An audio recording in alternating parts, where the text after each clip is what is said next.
শঙ্করতলা এসে গেলাম। এই দেখো আমাদের খুব ভিড় হয় এখানে। ইয়ে কোথায় কিনবে প্রসাদ ঠাকুরের ইয়ে? এই দেখো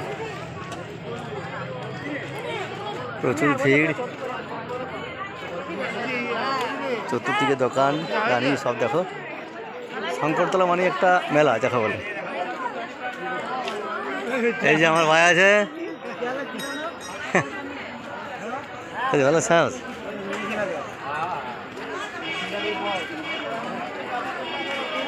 এখন চতুর্দিকে কত মেলা দেখো বন্ধুরা। এই দেখো মাসি বসেছে এখানে, গরম গরম চপ ছাঁকছে দেখো। হ্যাঁ বাবা, এই যে বাবা এসছে। হ্যাঁ দিনু আছে, দিনু কোথায় হলো দেখি। চলো চলো দিকে দিকে বুঝ না, ঠিক আছে। এই দেখো শঙ্করতলা এখানে ভিড় দেখো। ওইখানে শঙ্করতলা মা শঙ্করতলার পুজো হয়, শঙ্করতারিণীর। তো বন্ধুরা আমি এখন পরে হচ্ছি বুঝলি।